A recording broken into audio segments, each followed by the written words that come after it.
Can we all sit down? Diane Abbott. To ask the Secretary of State for the Home Department to make a statement on the Home Office's oversight of the police in their operation of the PREVENT programme.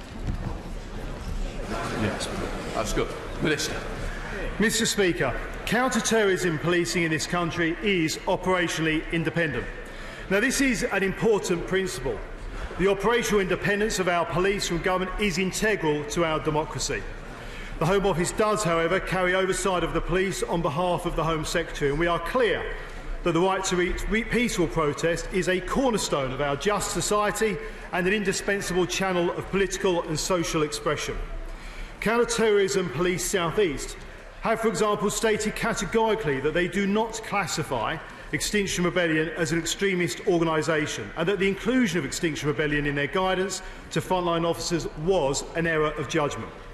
The police have recalled the guidance and are reviewing it. And I want to reiterate that Extinction Rebellion is in no way considered an extremist group under the 2015 definition of extremism, and the Home Secretary has been clear on this point.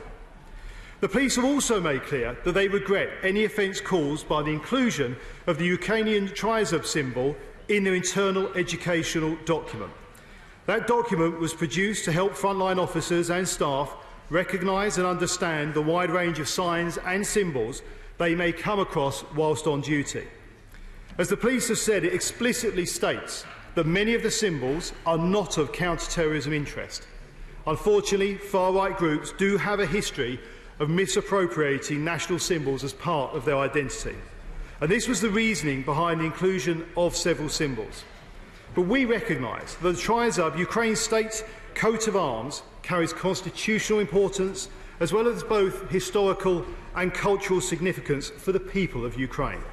And we sincerely regret any offence caused to the Ukrainian nation or its people. Diane Abbott. The Minister will be aware that guidance issued by the Counter-Terror Police on extremist ideologies as part of the PREVENT programme did include Extinction Rebellion. He's telling the House now it's an error of judgement, but on this side of the House we would argue that it was a very serious error of judgement. And can he tell the House, does he agree with Sir Peter Fahy, the head of PREVENT from 2010 to 2015, who said, Extinction Rebellion is about lawful protest and disruption to get publicity, very different from terrorist acts. We also understand that in the guidance document there is mention of organisations like Greenpeace, Stop the Badger Cull, Palestinian Solidarity Campaign, Campaign for Nuclear Disarmament and vegan activists. Can the House be provided with a list of all the organisations listed by the Counter-Terror Police guidance? And what is the basis for the inclusion of groups like vegan activists? Will the Secretary of State accept that in a democracy there's a fundamental right to disagreement and non-violent campaigning, and that interfering or denying that right, even in terms of an error of judgment, is a fundamental breach of the democratic contract between the government and the governed? And finally, there is supposed to be a review of PREVENT. We understand it's going to report back in August. Can the Minister tell me who is the current leader of the PREVENT review now Lord Carlisle has stepped down? And can the Minister assure the House that this review of PREVENT will indeed report back in August? Minister. Thank you, Mr. Speaker. I would just, in part of the answer around protests, and the Honourable Lady outlined the importance of protest groups, their ability to raise their profile, to raise the profile of an issue that they are protesting about. We absolutely agree with that. As I said in my opening remarks, we are very clear that the right to peaceful protest is a cornerstone of our just society and an indispensable channel of political and social expression. And I would say to you, in terms of the guidance, as I've said, the police have recalled that guidance and they are reviewing it. And we and the police have both said that protest groups are not extremist groups, and membership of a protest organisation is not, nor should it ever be, an indicator that an individual is vulnerable to being drawn into terrorism. It is important that protest groups have that space. We believe in and we defend and we fight for freedom of speech, and we will continue to do so. With regard to the review, I can say to the Right Honourable Lady that the review does remain. It's got a statutory deadline of the 12th of August 2020 for that review to be completed and findings shared. The next steps for the review are being considered right now and will be announced in due course. David. Me. Thank you, Speaker. I was surprised to be called quite so quickly. There's no doubt, I say to the Minister, this is a difficult area. But it always used to be the case that the Home Office saw as its job both the protection of life and the protection of our way of life. And unfortunately, in the almost impossible task of preventing every act of violence and every act of terrorism, it sometimes slipped into a somewhat thought police mode. Can he remind the agencies, all of them, that we perhaps all subscribe to a French saying, namely, I may detest what you believe, but I'll defend to the death your right to say? Minister. My right honourable friend, as ever, makes a very important point, and I think reconfirms this point I made. I think all of us, hopefully across this House, believe in freedom of speech, believe in people's right, and we need to defend the right to have that freedom of speech. And I can give him the assurance that I do, and the Home Secretary, we do meet weekly with counter-terrorism police and our agencies, and this is an issue we will be bringing up with them in our very next meeting. Joanna Churry. Thank you, Mr. Speaker. Can I congratulate the Shadow Home Secretary on securing this urgent question? Mr. Speaker, the suggestion that campaigning for peace and for environmental and human rights should be regarded as extremist activities is ludicrous, but it's also a threat to civil liberties. Freedom of speech is essential in a democracy, and freedom of speech is under attack like never before in our society. And I want to be assured that the Government will condemn all attacks on freedom of speech and also support freedom of assembly. Last year, we saw a striking contrast in the way in which protests by Extinction Rebellion outside this House were policed, as opposed to other protests. Extinction Rebellion were kept very far back from Parliament, when other protests, including some Leave protesters, were allowed right up close to Parliament and were allowed to shout in the face of female MPs without any interference. Now, Mr. Speaker, I wonder if the Minister will be looking into that. I also want to point out that Scotland takes a very different approach to the Prevent strategy, placing it within the context of safer communities and relying on the traditionally stronger relationships between community and police in Scotland. So will the Home Secretary consider adopting that approach in England? And does he see that approaching that approach might prevent the sort of problems we saw with this mistake last week and also make the Prevent strategy more effective in England? Well, I would say to the Right Honourable Lady, just as a slightly, to give some context to this, counter-terrorism policing does create a range of guidance documents for use across the whole of policing, not just by counter-terrorism officers or indeed Prevent practitioners. Now, we produce and they produce these documents to help frontline officers and other colleagues make informed decisions, including protecting crowded places at times of protest, an area work Fiona Murray has done amazing work on. Now, this signs and symbols document, which has become the subject of the Guardian article, was produced to help the police and close partners identify and understand signs and symbols they may come across in their day-to-day working life, so that they know the difference between the symbols for the many groups they may come across. But these things have to be done correctly and in the right context. And that is where the police themselves have recognised that this was an error of judgment, and they have withdrawn that document and they are reviewing it. John Whittington. Thank you, Mr. Speaker. Does my right honourable friend appreciate the enormous distress and offence that this has caused across Ukraine? And will he share my view that this symbol does need to be removed from the police guidance? And will he also take this opportunity to reiterate the fact that this country remains a very strong friend and supporter of Ukraine? Minister. My right honourable friend makes a very good point, and I would say my right honourable friend, the member for Tamworth, has himself spoken to his opposite number in Ukraine today, and indeed I myself am likely to see one of my opposite numbers in Zagreb over the next couple of days, and I will be expressing exactly what we as a government express: huge regret that this has happened in the first place.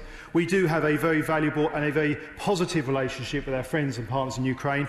We look to see that continue and strengthen as we look outward as a global country as we leave the European Union.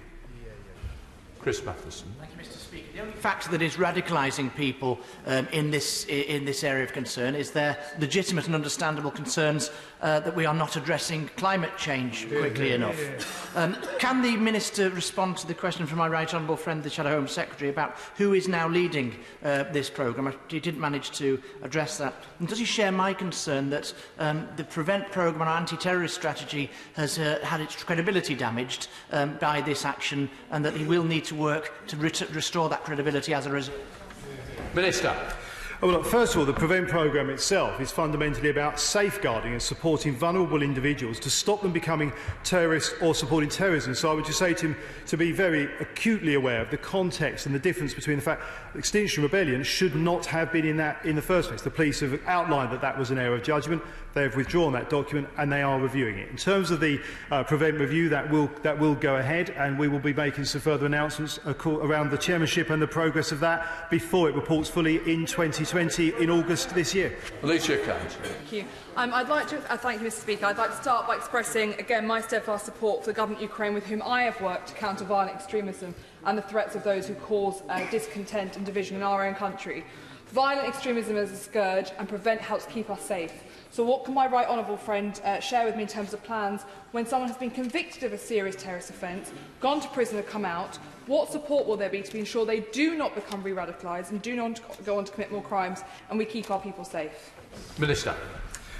My honourable friend, who's got huge experience in this field, makes a very important point. The government yesterday announced some moves and measures to ensure that people who commit the most heinous crimes, including terrorism, will see longer, more severe sentences, and victims can have confidence in that. But it's also right that we continue to work to ensure that we do everything we can to ensure that people who have committed an offence are able to reform and move forward.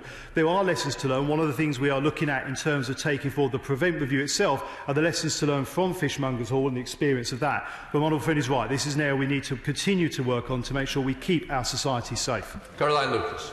Thank you, Mr. Deputy Speaker. The police might say this was an error of judgment, but it is also part of a pattern. Footage of my own arrest for peaceful protest against fracking was used in Prevent training sessions back in 2015. And in 2016, the Home Office said that support for anti-fracking is not an indicator of vulnerability to extremism. But years later, evidence shows that 4 police forces were still all identifying anti-fracking as a perceived extremist risk. So can he tell me why we should now trust his department on this subject? What are they doing differently? And in particular, what reassurance can he give us in the run-up to COP26 that he will be giving advice to the police that any policing in the run-up and at COP26 is within the law and is appropriate? Minister. Well, I would say a couple of things to the honourable lady. First of all, as I said earlier on, the police in this country have independence. I think it's important that we protect that independence, respect that independence of the police. They have said that this was an error of judgment. They've withdrawn it. They are reviewing it. But as I also said, the guidance documents that counter-terrorism policing produce are used across policing and partners in terms of dealing with groups, including public events and public venues, and when she refers to COP coming up very, very soon, which I think will be a tremendous opportunity for this country to outline what we do. I have absolute confidence that our police will do as they always do at these events, which is do our country very, very proud. Debbie Green. I was glad to hear the Minister make a very clear distinction between the right of free speech, the right of peaceful protest, which is an absolute part of the values of this country, and counter-terrorist activities, that the two should be kept firmly apart, preventing the latter. But in terms of actual counter-terrorist activity, can he be more specific about the use of probation, which is clearly, in the wake of London Bridge, going to be a very important part of counter-terrorist prevention activity? Minister. Well, as my one honourable friend rightly outlines, probation is an important part of that and can play an important part of the rehabilitation work. We have got lessons to learn, and the system is looking at the lessons to learn as we come out of the tragedy of Fishmongers Hall. We have also, as I said yesterday, announced some changes around that the government's going to bring in on prison sentences to ensure that we do everything we can to keep people safe and keep people who commit these crimes in prison for longer. But yes, we're always looking to learn, to improve, to ensure that when people do come out of prison, they are properly reformed and safe to be in society. The work of the counter-terror police across the country is incredibly important, and they do great work to keep us safe. But that's why this guidance was such a problem, because we cannot afford for confidence in their work to be undermined. So could he tell the House, when did the Home Office see this guidance, and has he asked to see all similar guidance from all police forces across the country to make sure that no other counter-terror groups are making this same mistake? Minister. Well, look, in terms of the document itself, as I say, the police have withdrawn it. They are reviewing it. I fully respect, and we as a government respect, the independence of the police, and those guidance documents are part of their independence. They are what they produce for their officers and the work that they do, and I think it's right that we respect that. But as I said earlier on, myself and the Home Secretary meet with the representatives and the leadership of counter-terrorism police and other partners on a weekly basis. This is an issue we'll be raising with them to ensure that they are focused on the importance of getting this right. But as I said, it's also, those documents are about alerting their officers to all of the types of groups and all of the types of symbols they may deal with in their day-to-day work. But as I say, I think we need to ensure that we acknowledge the regret the police have shown over this error of judgment, and that they're reviewing that document. Dr. Julian Lewis. Thank you, Mr. Speaker. When the Prevent review takes place, will the Minister ensure that particular attention is given to the intractable problem of proselytising within jails by people who have been jailed for long periods for terrorism offences? They can't be kept in isolation throughout their long sentences, and if they're not in isolation, there's the danger of them radicalising others. I think special attention needs to be given to this problem during the review. Minister. My honourable friend does make a very good point about some of the challenges we see within prisons. I will certainly make sure that his comments are taken on board as we go further with that Prevent review that we will be making sure is reported back within the timeframe of August this year. Abdul Khan. Mr. Speaker, if the government is serious about conducting a proper independent review of Prevent, can the Minister give assurance that they will engage with the key Muslim organisations such as Muslim Council of Britain and to heed the advice of the Muslim community? Minister. Well, I think the honourable gentleman makes a good point about the reviewer will want to be making sure they're engaging with a wide range of people across all communities. Of course, Prevent works not just with the Muslim community, but obviously with far right and right across our entire community. But the independent review will be independent, but we will be encouraging him to make sure that he is consulting very, very widely. Dr. Matthew Offord. I just wish to echo the previous question that we enjoy policing by consent in this country, and I'm rather uncomfortable that some religious communities don't feel that the Prevent programme actually subscribes to their view of the world and in some ways discriminates against them. So will he again take the opportunity to use the review programme to engage with the Muslim Council of Britain and others? Minister.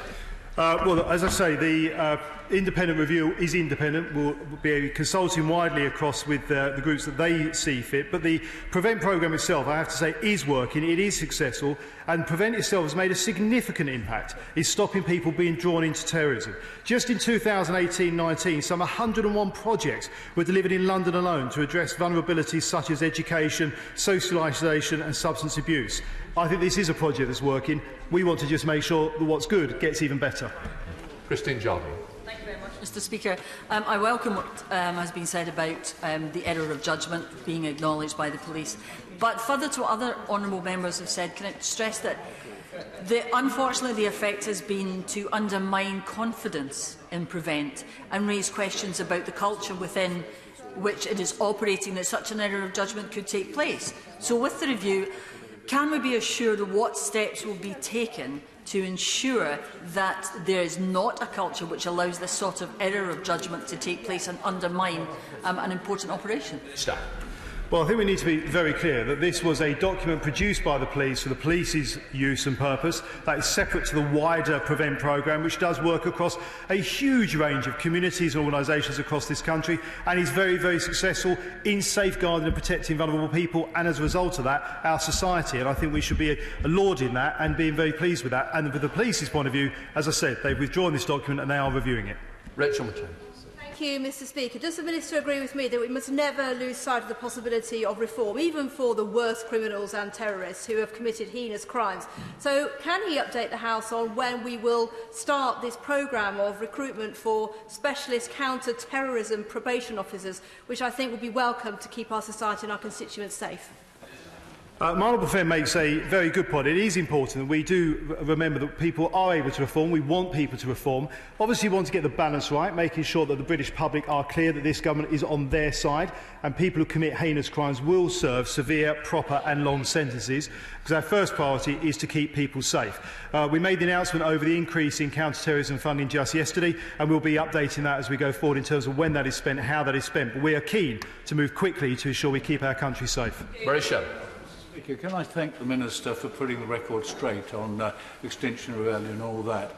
But will he also mind me giving a plug to the quality of the work of my local police in delivering the Prevent programme and also supporting members of Parliament? I've recently had some really awful death threats against me and my staff, and the level of support, not just being effective, carrying through an investigation and arresting two people, but also the support, day to day, phoning up, giving the support. I know lots of members have received that support, and I hope it can continue, but can I thank the people who supply it to members? I think the honourable gentleman makes a very generous but very correct statement there, and I would absolutely echo that. I'm very, very fortunate and often humbled in this job on a daily basis, seeing the work that our counter-terrorism police do, in partnership as well with local police and indeed our agencies. We have got, I would argue, the best in the world, and day after day they keep us safe. Steve Baker. Mr Speaker, thank you, and I hope the Government has had a look at Policy Exchange's paper titled For Better or Worse, Extremism Rebellion, because although we may hold to defend people's right to hold views about green anarchism, eco-socialism and radical anti-capitalist environmentalism, I do just want to make sure that there's no tacit approval from either dispatch box for what the Right Honourable Lady opposite called a disruption, and I would say it's a deliberate policy of disruption. Will the Minister reassure me the Government does know what it's dealing with? My honourable friend makes an interesting point, and I suspect he's also referring back to some of the difficult situations the police had to deal with not that long ago with regard. But he's right, that is separate to the fact that, as I said, Extinction Rebellion is not considered an extremist group under the 2015 definition of extremism, and we are clear on that. Catherine West. Thank you, Mr Speaker. Will the Minister show some common sense and assist the police in understanding the difference between, say, young people being involved in Extinction Rebellion or CND, and on the other hand, within the Prevent programme assessment that's going to be taking place this year, look at the real risks around the insufficient numbers of skilled probation officers looking after extremely troubled and dangerous criminals? I'll just say to the lady, I suspect she hasn't actually had a chance to see the document that she's referring to, because in it, and I quote, it does specifically say, the document in question explicitly states that many of the groups are not of counter-terrorism interest. But as I said, the police have acknowledged that there was an error of judgment having that reference in there, and they're withdrawing it, they're reviewing it, and it is something that the Home Secretary and myself will be continuing to talk to them about. Robert Halfon. Thank you, Mr Speaker. The Prevent is supposed to stop Islamist extremism, and I've been alerted this morning that a pro-Iranian regime charity known as the IHRC is apparently circulating a programme for their Genocide Memorial Day, circulated to school teachers via digital education services, including a video that compares the Nazi Holocaust with Israeli actions in Gaza, that has a series of books and video lists directing children to further material critical of Israel and diminishing the deaths of 6 million Jews in the Holocaust. Will my right honourable friend launch an urgent inquiry into what this organisation is doing, why these things are on digital education platforms, and work with the Charities Commission and the Department for Education to stop this happening again? Well, my right honourable friend has given a very stark and concerning example of the kind of issues and details that the Prevent and indeed our police deal with. And he's right to highlight the education sector, who in 2017-18 accounted for some 33% of referrals to Prevent, which does work across extremism, not just one particular area. But I will certainly follow up with him directly on the issue that he has raised to make sure that this gets the proper attention. Mr Speaker, I've been a member of Scottish CND for many years, and would the Minister agree with me that it's ludicrous, perverse and offensive that an organisation of people peacefully protesting indiscriminate murder with nuclear weapons has ended up in this document? Yeah. Well, I would say to the Honourable Lady, the police are reviewing the document, as I said earlier on. It is a guide that's there to help the police identify and understand the range of organisations that they may come across. It does not in any way suggest that membership or affiliation with the non-prescribed groups would be sufficient to trigger some kind of prevent referral, or that we would consider non-violent protest as a potential indicator for extremism. So I can give you the assurance, as we say, we protect people's right to freedom of speech. The right to protest, I think, is an important part of our society, and this document is being reviewed. Sir Desmond. Okay. How many officers are occupied in monitoring terrorists that have been released? Well, obviously, the terrorists who have been released from prison are monitored by whether it's probation or the police themselves, depending on the structure of their release. I hope my right honourable friend will understand that I'm not in a position to be able to comment. I think it would be a security issue to comment on the specific numbers and how we deal with it, but it is an issue we are alert to. It is an issue we're aware of, and as I said, there are lessons to learn from what happened at Fishmongers Hall, and that is a piece of work that is ongoing. Speaker, the Minister will know that the word Islam is the Arabic word for peace. Would he agree with me that the focus of the prevent activity should be to ensure those in the people in the Muslim community don't misrepresent, misconstrue and corrupt the words of the Quran, but as opposed to what people fear the prevent focus is that there's sort of too much Islam, too much Muslim ideology. Surely the focus is that people shouldn't corrupt the teachings in a way that brings about terror, and we should be encouraging mainstream Muslim organisations to work with us for the good of all. Well, I understand the point that the Honourable Gentleman is making. I think he's right to differentiate between two different issues. And I would just say I think this does go to, and I think the heart of what Prevent Programme is about is something that does fundamentally back up the point he is making, because the Prevent Programme is fundamentally about safeguarding and supporting vulnerable individuals to stop them becoming terrorists or supporting terrorism. It's not about what religion they and how they practice their religious beliefs. It's about, as I say, stopping people from becoming terrorists. It is working, it is successful, as I said, and it does make a significant impact in stopping people being drawn into terrorism in the first place. And through the Counter-Terrorism and Security Act in 2015, if Mr. Speaker, you would just bear with me for a second, because I think the context is important here, we introduced the Prevent statutory duty. Now, that duty requires local authorities, schools, colleges, universities, health bodies, prisons and probation and police to prevent people from being drawn into terrorism as part of their day-to-day work. So it does have a very clear, specific purpose that is about keeping our country safe and vulnerable people safe. Thank you, Mr. Speaker. Will the Minister join me in congratulating Waqar Ahmed and his team in Birmingham for all the excellent work that they do with Prevent and becoming national leaders in that field? And that's mostly because a lot of the work that they do is community-led and done bottom-up. And it's therefore disappointing that there are a number of Birmingham Labour councillors who have attempted to undermine the process. And so will he do everything he can in the Home Office to ensure that the police are given the powers they need to keep our streets safe? Absolutely. My honourable friend is absolutely right to highlight this, and the kind of good work that we see going on in the community is a huge credit to the organisation of the people he has outlined, and we are determined to make sure that the police know that they have our full support in doing all the work they do to ensure they're protecting vulnerable people, keeping our country safe. Their independence, I think, is a key part of the structure of that. We thank them for what they do, and organisations, as my honourable friend has so rightly represented. Thank you, Mr. Speaker. Is the Minister able to state unequivocally that the Ukrainian coat of arms will now be removed from this document? Well, as I said earlier on, this document has been withdrawn. The police are reviewing it, but I'm not going to interfere with the independence of our police. This is a document drafted by the police, for the police. We respect their independence, but they have outlined and understand that they regret this happening. They've explained why it happened, but I don't expect to see this kind of mistake again in the future. Thank you. So County Durham Police do excellent work in protecting people right across Bishop Auckland, Spennymoor, Shildon and Barnard Castle. And given the threatening tones I heard yesterday, I'm unfortunately going to be contacting them to talk about the safety of my team at the Durham Miners Gala in July. So does my right honourable friend agree that preserving the operational independence of the police, including counter-terror policing units, is of the utmost importance to keeping our streets safe? My honourable friend makes an important point, and I think all of us in society, as she's rightly outlined, we sometimes see things, and I did see the comments yesterday, which are very concerning. She's absolutely right to raise that issue with the relevant authorities, and I'm happy to discuss that with her as well to make sure that it is properly taken forward.